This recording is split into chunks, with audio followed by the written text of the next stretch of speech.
Buenas tardes. Hemos ido viendo en las clases anteriores un status questionis de la crítica sobre el Mester de Clerecía para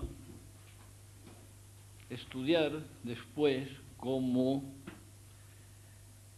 esa denominación y el concepto que encierra tal rótulo parten de la copla segunda del libro de Alexandre, cuyo contenido se convierte en un modelo para una serie de escritores que vienen detrás. En ese examen que hemos realizado es evidente que por cuestiones de tiempo han quedado fuera muchas precisiones, sobre todo de carácter técnico, en relación con las peculiaridades concretas de la versificación, y también han quedado fuera una serie de aspectos colaterales que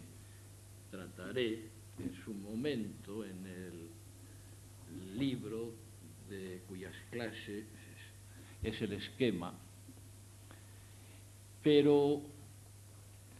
todo lo que hemos visto nos pone en la pista, sirve de fundamento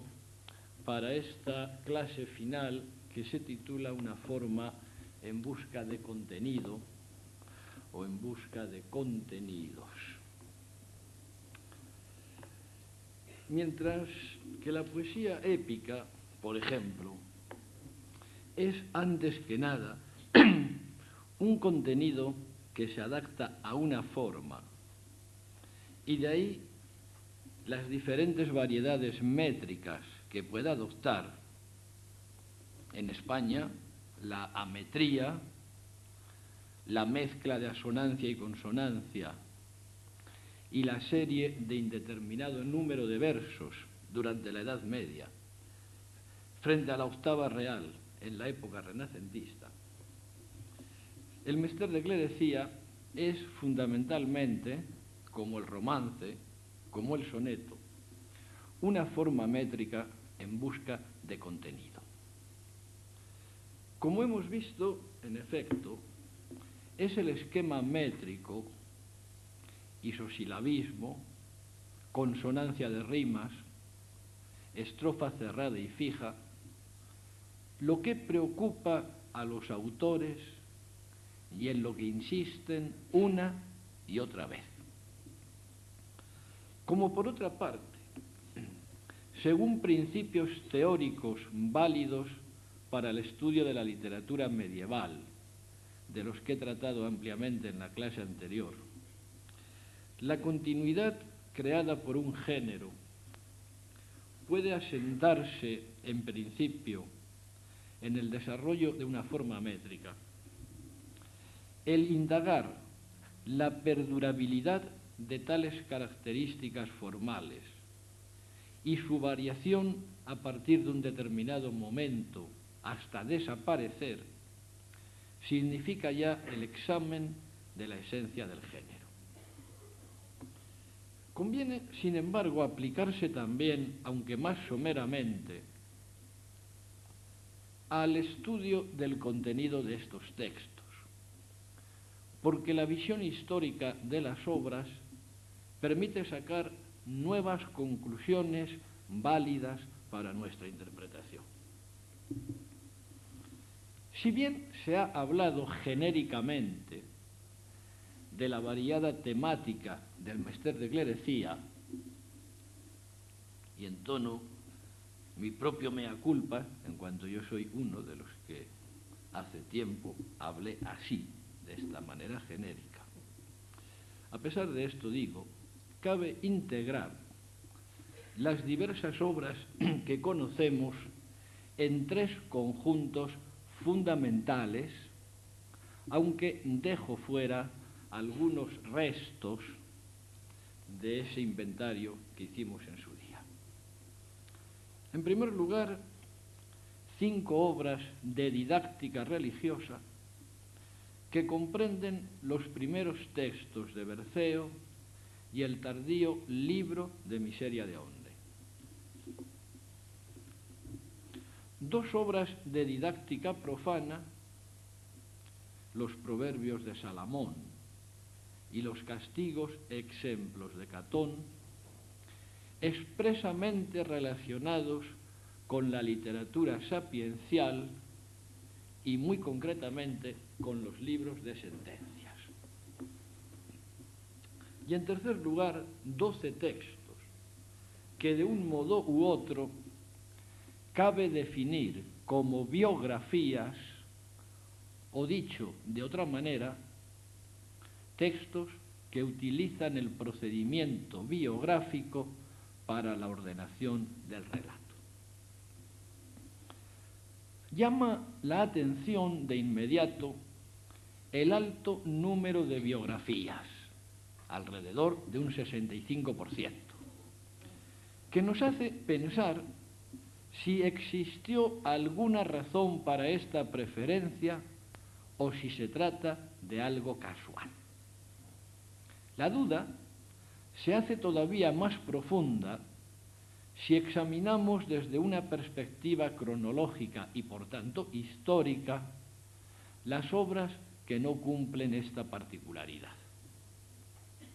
Para empezar, 4 de ellas pertenecen a Gonzalo de Berceo. Pero se trata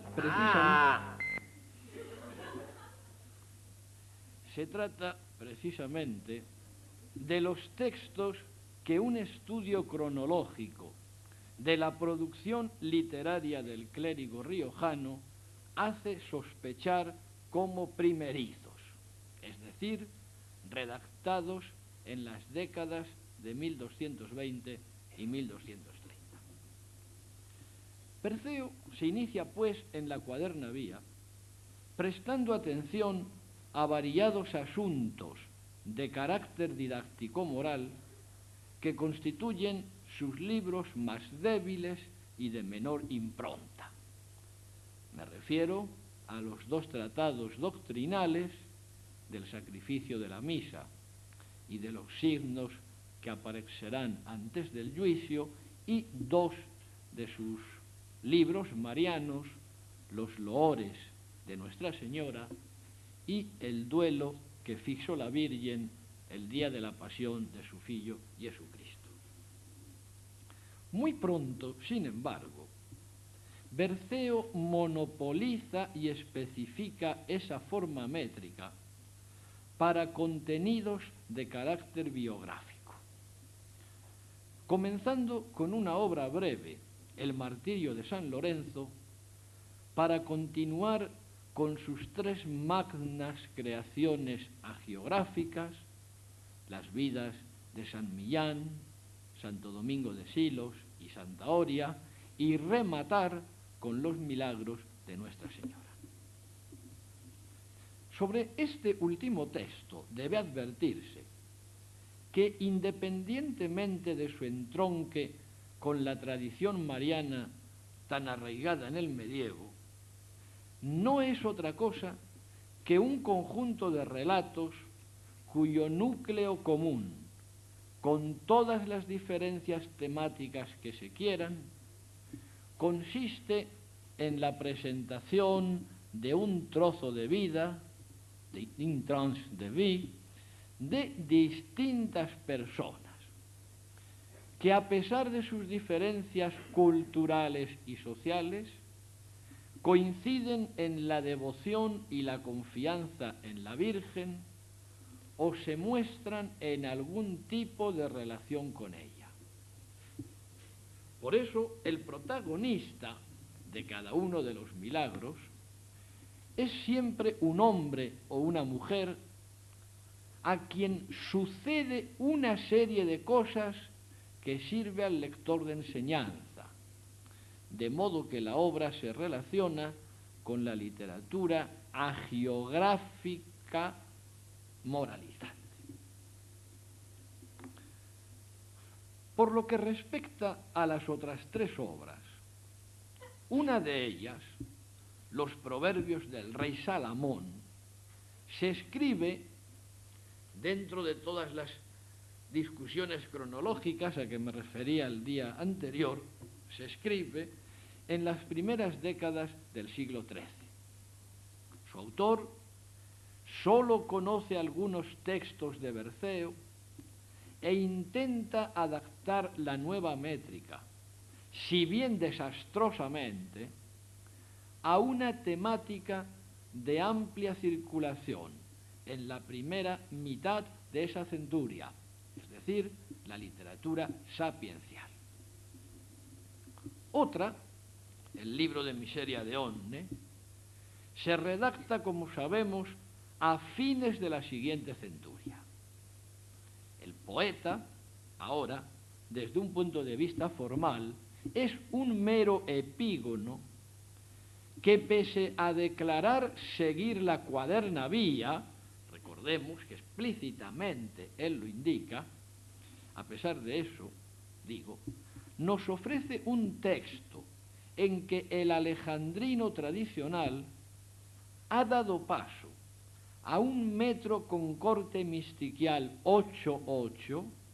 es decir, el verso de los romances, y, si no me fallan los cálculos, con un 13,4% de los versos que no respetan la rima consonante. Entre ambas, Proverbios del rey Salomón y Libro de Miseria de Onne, sólo los castigos exemplos de Catón de fecha incierta, aunque verosímilmente, según dijimos, de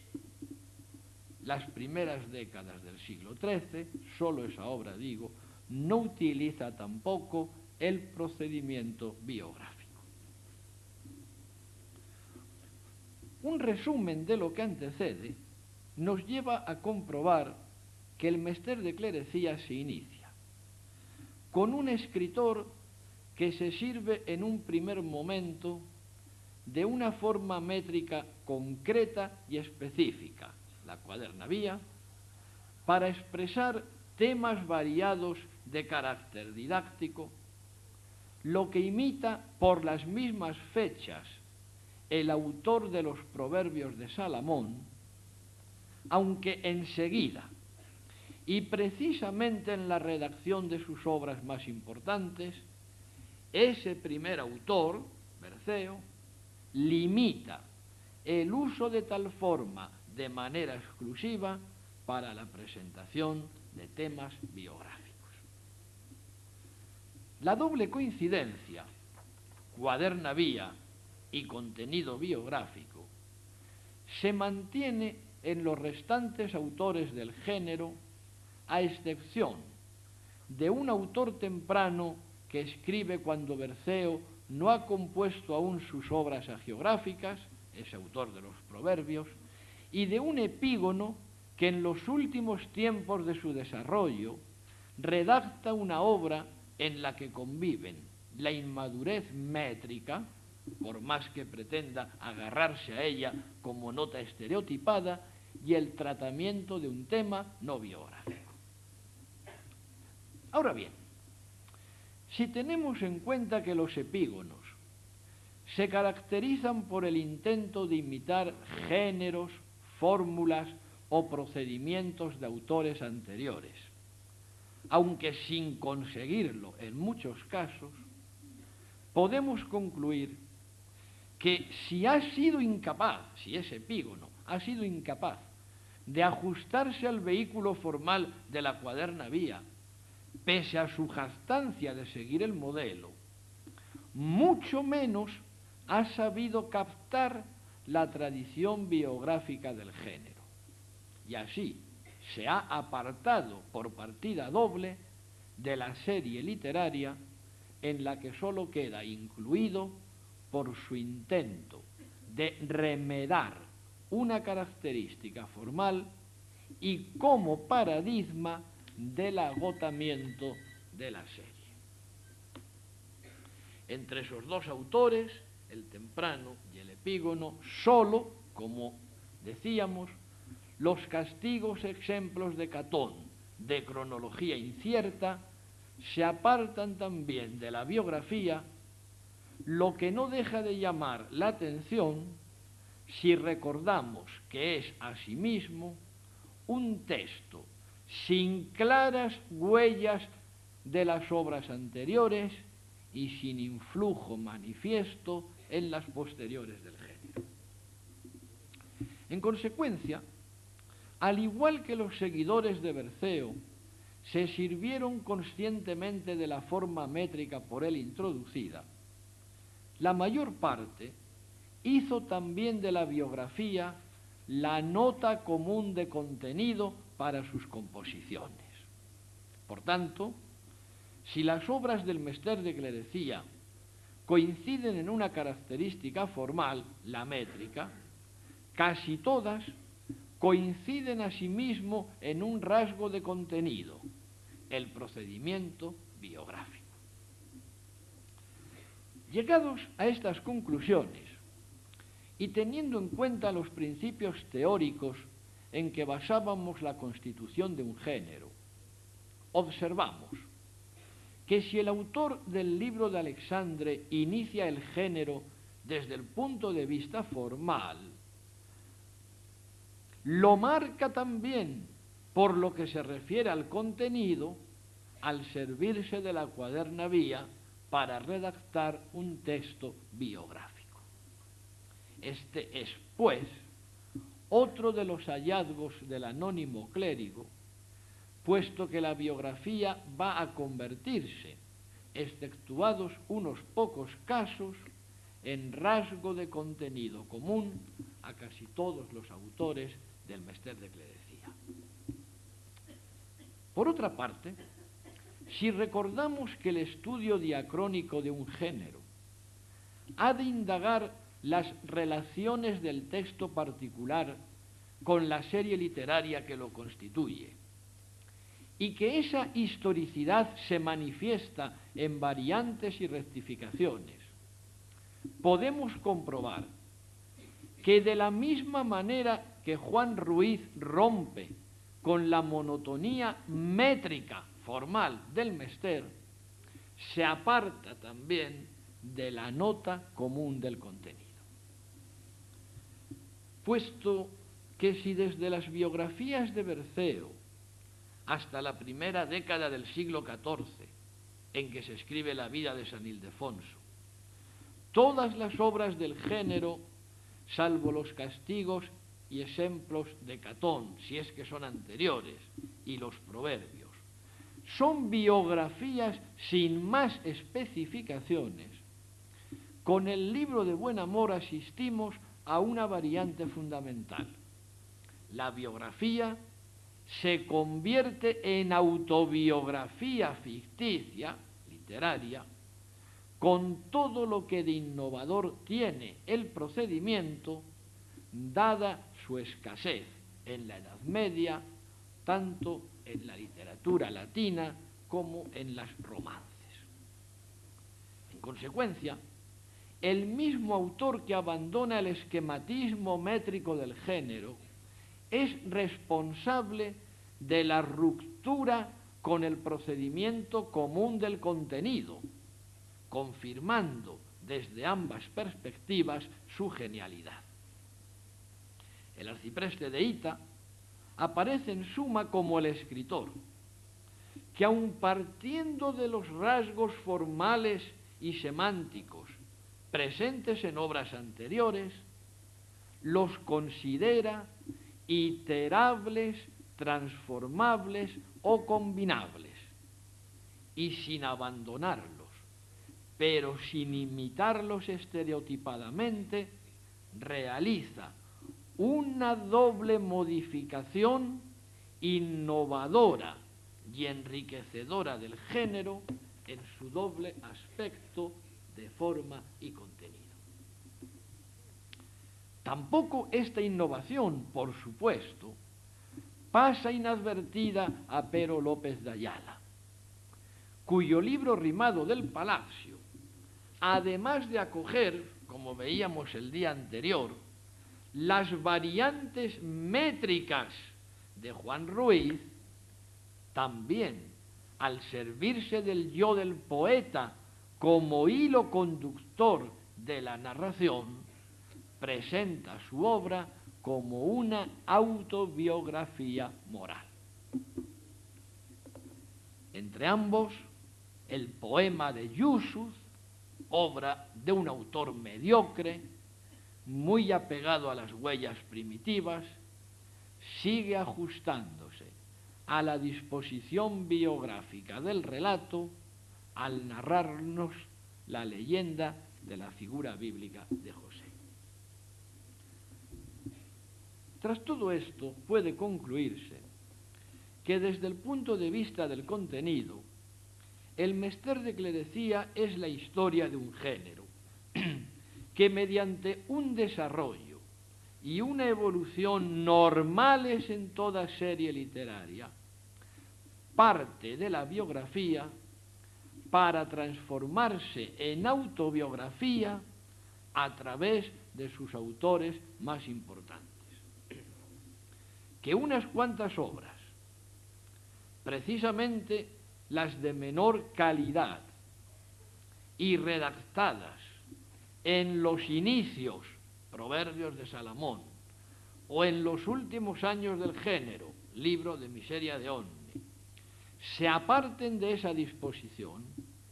viene a confirmar otro hecho inherente a la evolución de todo género, a saber, la existencia de unos tanteos y de unos epígonos que sólo pretenden, de forma estereotipada, como muestran bien a las claras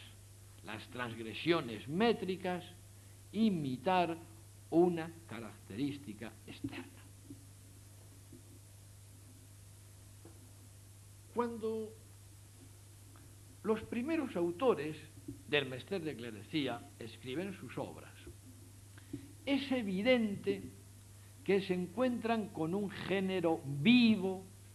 basado también en la biografía. Claro está que me refiero a la épica. El poema épico, en efecto, se define como un canto narrativo en verso, centrado en la figura de un héroe cuyas hazañas interesan a un pueblo o a una amplia comunidad. Sin embargo, de la misma manera que los autores del Mester de Clerecía se apartan radicalmente de los poetas épicos en el aspecto formal, métrica regular y rima consonante, frente a métrica irregular y combinación de asonancia y consonancia, estrofa cerrada y fija frente a les o series de indefinido número de versos, igual, repito, que se apartan radicalmente de los poetas épicos en el aspecto formal, se diferencian a sí mismos en los temas que integran sus biografías. Así, solo en un caso, el poema de Fernán González, tropezamos con un protagonista al que posiblemente se le dedicó también un cantar de gesta.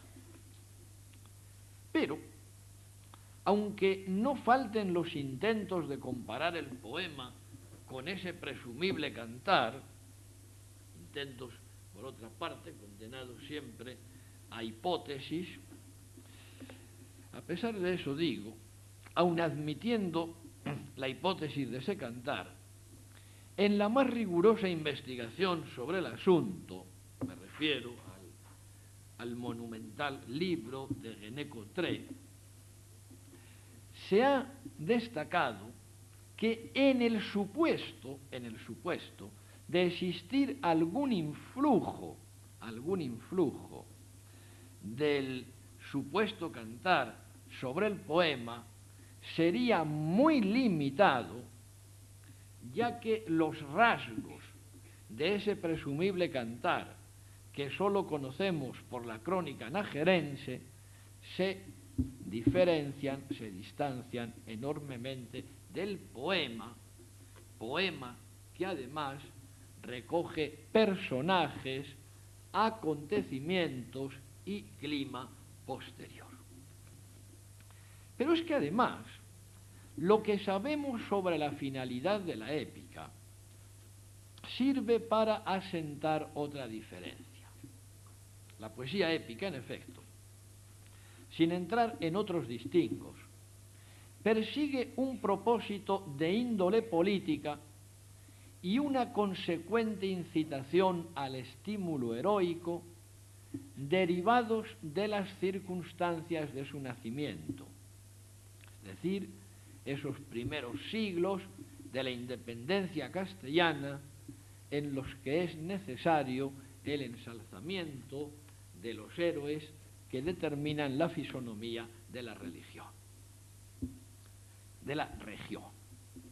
Es que como acabo de ver un libro de religión. Bien. Esto explica, digo, al menos por lo que se refiere a la épica hispánica, que la inspiración de los cantares sea caballeresca, ya que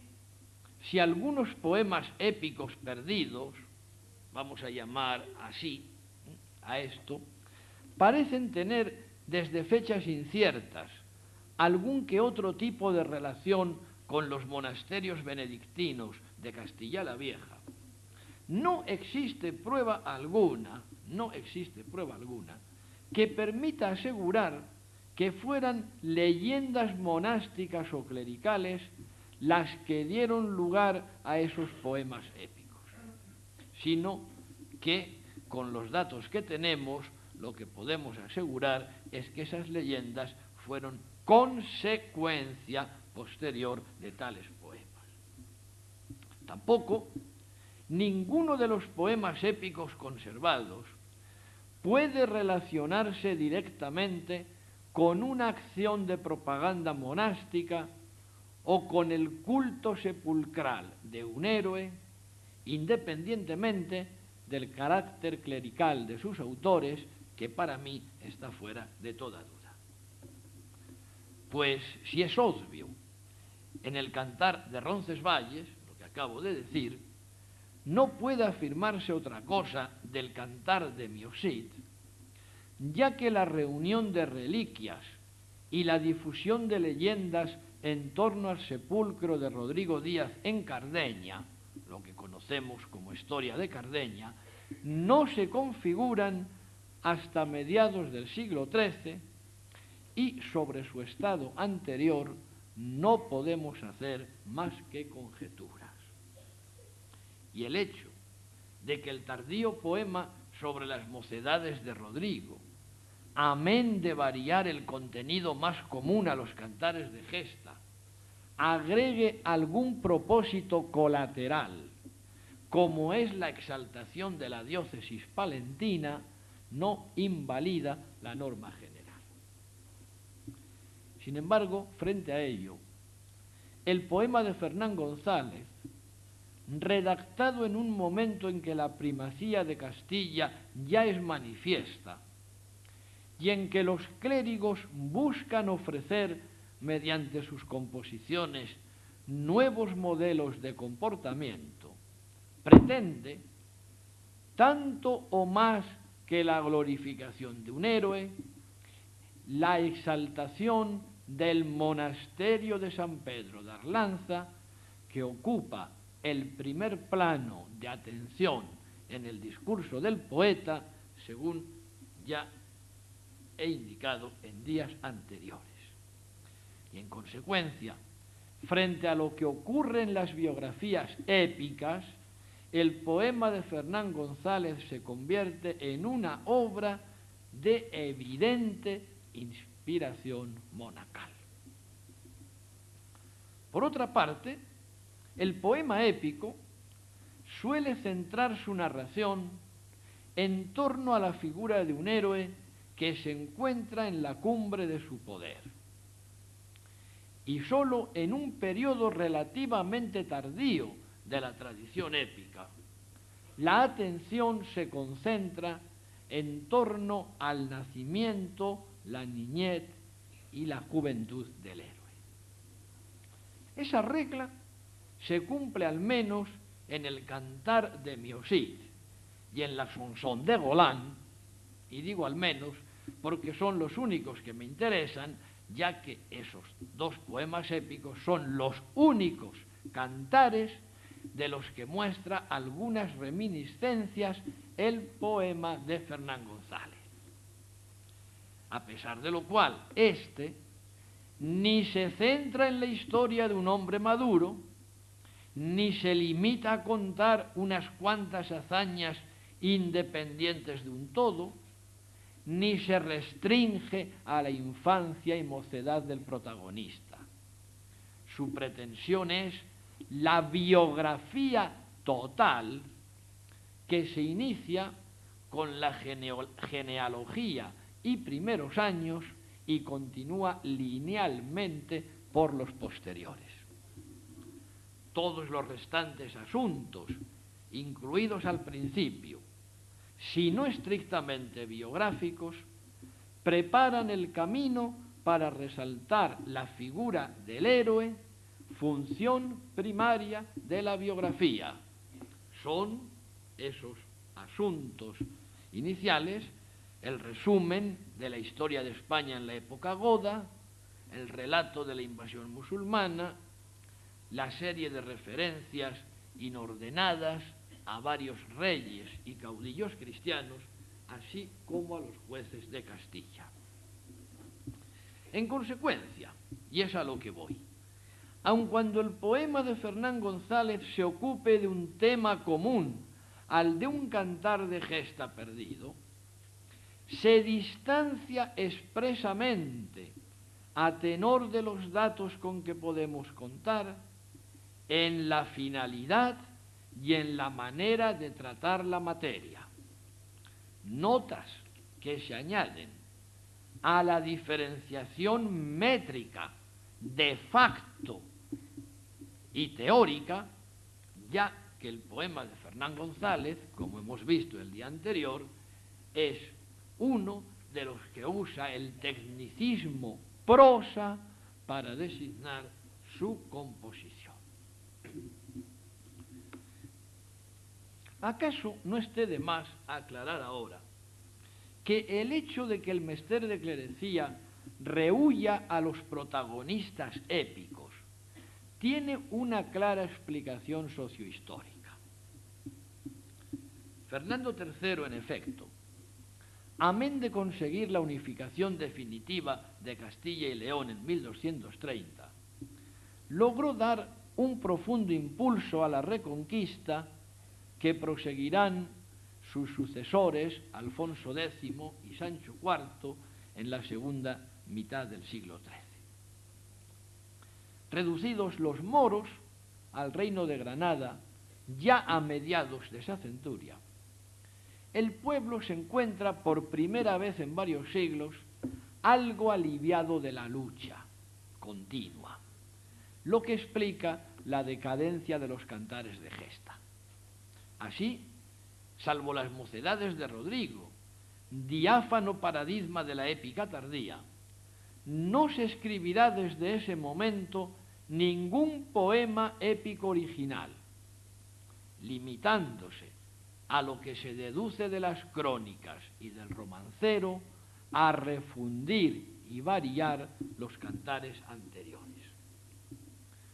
Los clérigos, entonces,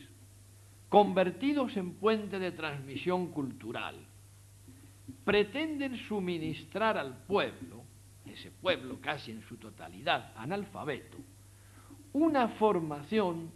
que haga hincapié en valores más amplios que los meramente caballerescos. Por ello, incluso al seleccionar la historia de un héroe tradicional, se hace desde una nueva perspectiva.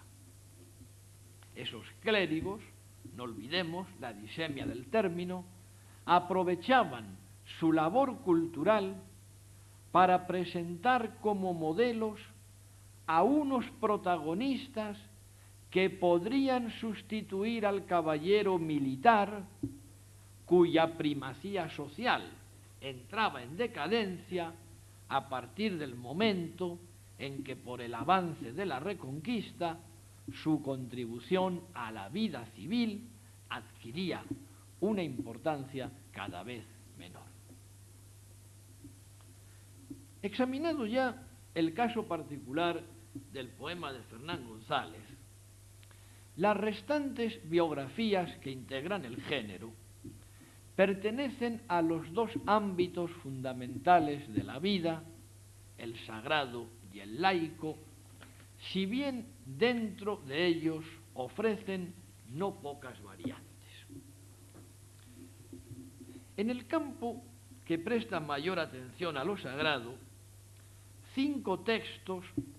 se integran en la hagiografía: el martirio de San Lorenzo, las vidas de San Millán, Santo Domingo y Santa Oria, las 4 de Berceo, y la vida de San Ildefonso, del beneficiado de Úbeda. Pero si algunos de estos 5 textos pueden clasificarse sin otras especificaciones como vidas de santos, me refiero a San Millán, Santo Domingo y San Ildefonso, los demás combinan o superponen ese género con otros distintos. Tal ocurre con el martirio de San Lorenzo, que une la vida de santos con la pasio, con el género de la pasio, mientras que en Santa Oria la literatura de visiones y el tema del viaje al cielo se entremezclan con la biografía hagiográfica como tal. En cuanto al poema de Yusuf, se ocupa de la historia de un personaje bíblico, y los milagros de Nuestra Señora recogen aspectos biográficos de distintos devotos marianos dentro de la estructura general de las colecciones de milagros. Entre los textos que conceden mayor importancia a lo profano, la variedad también es obvia. El libro de Alexandre se ocupa de un héroe que se distingue a la par por sus hazañas bélicas y su afán de saber, la proexa y la sabiexia, de la que se habla ya en las primeras coplas del texto. El libro de Apolonio nos habla de un protagonista en el que confluyen cualidades muy diversas como la cortesía, la mesura, la religiosidad, alejadas en cualquier caso de lo propiamente y exclusivamente bélico. Pero además, en ambos casos, el protagonista reúne una serie de notas superadoras de las que caracterizan al héroe épico, y es la referencia a la novelística antigua lo que explica las nuevas perspectivas. Juan Ruiz, en el libro de Buen Amor, se sirve del procedimiento autobiográfico para delinear la historia de un clérigo que representa el gran contraste en que se debate el hombre medieval y muy en concreto el del siglo XIV, la lucha entre los apetitos y los estímulos vitales por una parte y la fe absoluta y la sumisión a la doctrina por otra. Y ahora son las versiones latinas del corpus eroticum ovidiano las que suministran el modelo. Por fin, en el libro rimado del Palacio nos encontramos con la autobiografía moral de un hombre civil, de un noble, que a través del yo poético hace un extenso repaso de la situación en que se encuentra la sociedad coetánea. En este caso, la utilización de la primera persona, a través de la cual puede engranar doctrina y experiencia, parece proceder de la Biblia, donde se contienen ya suficientes ejemplos que apoyan la eficacia de una enseñanza, presentándola como experiencia personal del narrador. Es imposible ampliar las observaciones hechas hasta aquí, ya que el hecho de detenerme en el poema de Fernán González se debe precisamente a lo que ya hemos visto en otras clases, esa manía de una serie de críticos, especialmente anglosajones, en encasillarlo como poesía épica. Por esa razón hay que marear un poco la perdiz, un poco más que en otros casos, en ese. Voy entonces a terminar ahora intentando reflejar en un descarnado esquema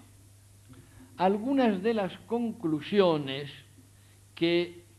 pueden deducirse de todo lo que hemos visto a lo largo de estas clases. La primera de esas conclusiones es que Mester de Clerecía no es un marbete inventado por la crítica moderna, sino legado por un autor medieval que, según sus propias apreciaciones, escribe en un género determinado y echa mano de esa terminología en un contexto preciso para explicar enseguida lo que pretende decir con sus palabras. Segundo, el examen del contexto en que aparece el sintagma, la conocidísima estrofa segunda del libro de Alexandre, indica que el autor lo utiliza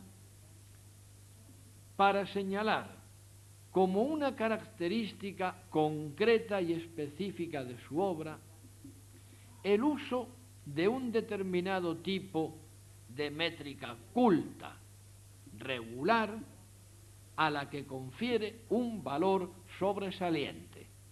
la que él denomina cuaderna vía. Todos los términos y frases que aparecen en dicha copla se refieren de modo insistente y reiterado a la misma característica. Tercero, es evidente que a lo largo de los siglos XIII y XIV,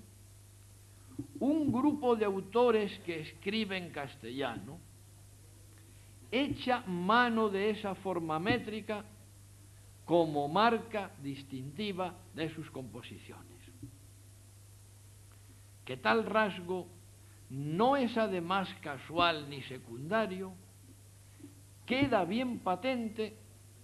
en la conciencia que muestran esos escritores de atenerse a la referida forma métrica, ya que no se limitan a integrarla de un modo mecánico como nota inherente a sus poemas, sino que se precian de ella mediante el uso de una terminología técnica o a través de menciones directas a alguna particularidad de sus libros. Cuarta, el sintagma Mester de Clerecía, por su precisa acepción contextual, aparece válidamente operativo para definir como género una serie de obras. Quinto, ese género, como el romance, el soneto o la silva, pongo por caso, se caracteriza ante todo por su forma. regularidad silábica, rima consonante, copla cerrada y fija de 4 versos monorrimos. Frente a lo que se ha dicho reiteradamente, tales rasgos se mantienen en todos los autores del género con unas variaciones que, iniciadas a partir del libro de Buen Amor, de un modo consciente y con propósito estilístico, llevarán al agotamiento del género. Sexto, desde el punto de vista del contenido, la mayor parte de estos textos coincide en el procedimiento biográfico convertido en autobiografía desde el arcipreste de Hita. La organización de la estructura autónoma de ese relato, aspecto que no he podido desarrollar por falta de tiempo, la organización, digo, de la estructura autónoma de ese relato, recoge como notas esenciales el personaje ejemplar, la contemporización de los temas y la cristianización de las fuentes, destacando asimismo los influjos mutuos entre las distintas obras, es decir, lo que hoy llamamos la intertextualidad. A todo ello hay que unir los procedimientos retóricos a que me refería de pasada al final de la clase anterior, aunque tampoco tuvimos tiempo para desarrollar ese aspecto, que muestran una común preparación y unos procedimientos similares. Y séptimo, si los principales rasgos formales y semánticos del género se mantienen a lo largo de su desarrollo, hay, desde el arcipreste de Hita, como el autor más genial del grupo, una serie de variaciones que nos muestran que, al igual que ocurre en todo género, el mester de clerecía sufre una lógica evolución formal y semántica. Soy totalmente consciente de que he dejado fuera de esta exposición, como he ido indicando a lo largo de distintas clases, una serie de puntos complementarios, pero los he dejado aparte de un modo totalmente consciente, ya que lo que yo pretendía mostrar aquí era sobre todo cómo la aplicación de la teoría literaria más moderna, junto con el conocimiento perfecto de la época medieval, nos permite acercarnos al estudio de las obras de esa época de una manera diferente a cómo se ha venido haciendo hasta ahora. Eso era, repito, mi propósito aquí, y